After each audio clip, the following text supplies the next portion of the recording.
بسم اللہ الرحمن الرحیم، السلام علیکم ورحمۃ اللہ وبرکاتہ۔ ڈیئر ویورز، مرکب اضافی کی مختصر تعریف جانی تھی ہم نے ایپیسوڈ نمبر 10 میں۔ اس ویڈیو میں ہم جانیں گے مرکب اضافی کی تفصیلات کے بارے میں۔ اس ویڈیو کو شروع کرنے سے پہلے ایک مرتبہ ایپیسوڈ نمبر 10 کا ریویو کر لیجئے گا۔ ڈیئر ویورز، وہ مرکب ناقص کہ جس میں ایک اسم کی نسبت اور اضافت دوسرے اسم کی طرف کی گئی ہو اور جس کے ترجمے میں عموماً کا، کی، کے یا را، ری، رے آتا ہے، مرکب اضافی کہلاتا ہے۔ فار ایگزامپل، کتاب زید، یعنی زید کی کتاب۔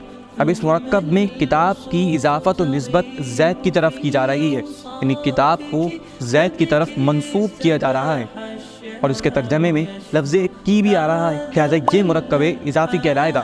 لہٰذا اس مثال میں لفظ کتاب مضاف اور لفظ زید مضاف الیہ کہلائے گا۔ ڈیئر ویورز، مضاف پر نہ تنوین آ سکتی ہے نہ الف لام، البتہ مضاف الیہ پر یہ دونوں چیزیں آ سکتی ہے، لیکن ایک وقت میں ایک ہی چیز آئے گی۔ فار ایگزامپل، قرآن مجید کی پہلی سورت کا نام ہے سورۃ الفاتحہ۔ اب اس میں لفظ سورت مضاف اور الفاتحتی مضاف الیہ ہے۔ اب اس کو دو طریقوں سے پڑھا جا سکتا ہے، یا تو سورۃ الفاتحتی پڑھا جائے گا یا سورۃ فاتحتن پڑھیں گے، یعنی مضاف الیہ پر یا تو تنوین پڑھیں گے یا الف لام پڑھیں گے۔ ایک وقت میں دونوں چیزیں نہیں پڑھی جا سکتی۔ مضاف اگر تثنیہ کا صیغہ ہو تو اس کے آخر سے نون تثنیہ گر جائے گا۔ فار ایگزامپل، لفظ کتابن، اس کی تثنیہ ہے کتابانی۔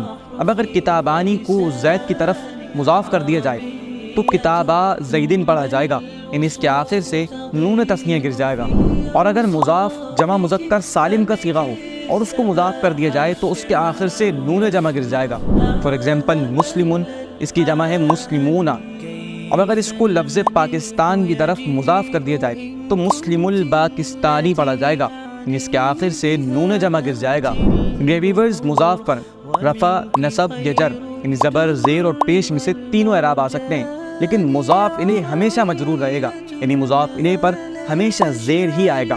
آئیے اس کو تین مثالوں سے سمجھتے ہیں۔ جاء ابن زید، رأیت ابن زید اور نظرت الی ابن زید۔ اب ان تینوں مثالوں میں لفظ ابن مضاف اور لفظ زید مضاف الیہ ہے، اور ان تینوں مثالوں میں ابنو کا اعراب چینج ہو رہا ہے۔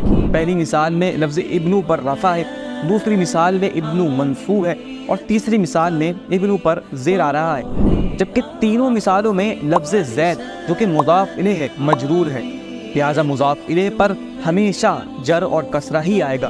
یہ ویورز، اردو میں پہلے مضاف الیہ آتا ہے اور پھر مضاف آتا ہے، جبکہ عربی زبان میں پہلے مضاف آتا ہے اور پھر مضاف الیہ آتا ہے۔ یہی وجہ ہے کہ جب ہم مرکب اضافی کا ترجمہ کرتے ہیں تو پہلے مضاف الیہ کا ترجمہ کرتے ہیں اور پھر مضاف کا، یعنی مرکب اضافی کا ترجمہ کراس میں کیا جائے گا۔ فار ایگزامپل، ماء النہری، اس مرکب میں لفظ ماء مضاف اور النہری مضاف الیہ ہے، تو جب اس کا ترجمہ کیا جائے گا تو پہلے مضاف الیہ کا کریں گے اور پھر مضاف کا، یعنی نہر کا پانی۔ یہ ویورز، ایک ترکیب میں ایک سے زائد بھی مضاف اور مضاف الیہ آ سکتے ہیں، اور درمیان والا لفظ ما قبل کے لیے مضاف الیہ اور ما بعد کے لیے مضاف بنے گا۔